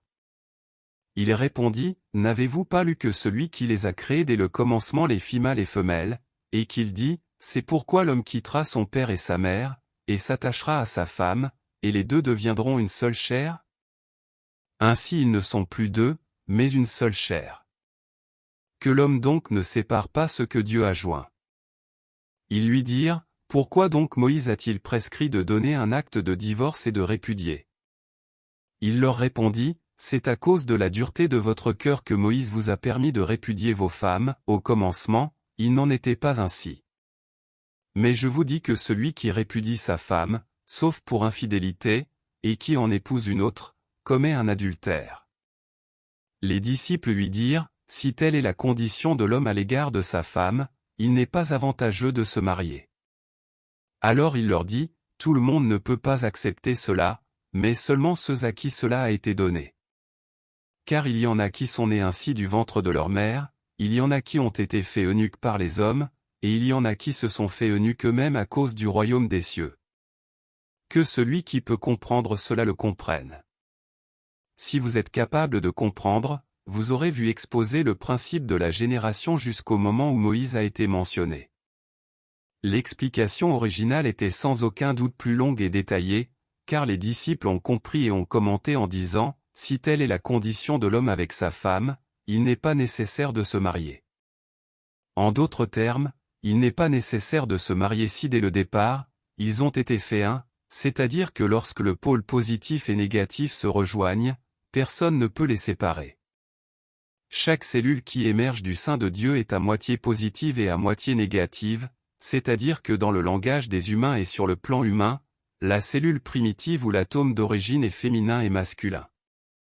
Peu de temps après leur évolution, les deux sexes se séparent et évoluent de manière indépendante jusqu'à leur rencontre finale à la fin des 14 000 ans nécessaires pour acquérir la conscience spirituelle. Ces deux sexes sont des entités séparées et indépendantes destinées à former un couple un jour. Cependant, il y en a qui ne souhaitent pas se séparer, ce sont ceux que Jésus a appelés les eunuques à cause du royaume des cieux. C'est une grande consolation pour ceux qui se sentent seuls sur le chemin de la vie ou qui se considèrent malheureux et mal mariés de savoir qu'à un certain niveau, incarné ou désincarné, peu importe, il ou elle existe, l'autre moitié parfaite de chacun, attendant de s'unir à son âme sœur, et nous avons tout à fait le droit de réclamer cette union. Si notre âme sœur est désincarnée, nous nous réunirons dans un autre plan, si elle est incarnée, rien ni personne ne peut nous maintenir séparés. La loi arrange tout harmonieusement pour tout le monde si nous le demandons conformément à la volonté divine, dans la grâce et parfaitement. Et cette autre moitié de nous est exactement ce que nous recherchons et souhaitons, ce qui nous convient parfaitement par une affinité parfaite. Bien des fois, dans des vies antérieures, nous nous sommes rencontrés, nous nous sommes unis, et c'est ce souvenir qui nous pousse à la recherche. Les doctrines fabriquées à tort par les humains ont intercalé une loi qui dit, ce que Dieu a uni, que l'homme ne le sépare pas. C'est exact, mais l'interprétation est erronée. On croit que cela se réfère au mariage célébré dans une église avec des paroles prononcées par un religieux autorisé. Ce n'est pas le cas, comme nous l'avons vu, il se réfère à l'union originale du couple primitif symbolisé par Adam et Ève, et ce n'est pas une menace contre le divorce, qui est simplement une solution humaine, mais un réconfort offert par l'infinie tendresse de notre Père divin. Pour nous réconforter, en nous disant, « N'aie pas peur, mon fils, tu as ton amour pour toujours. » Jésus vivait consciemment sur un plan supérieur, c'est pourquoi il enseignait à travers de nombreuses paraboles, car le sens de ces paraboles ne varie pas, il est le même sur tous les plans.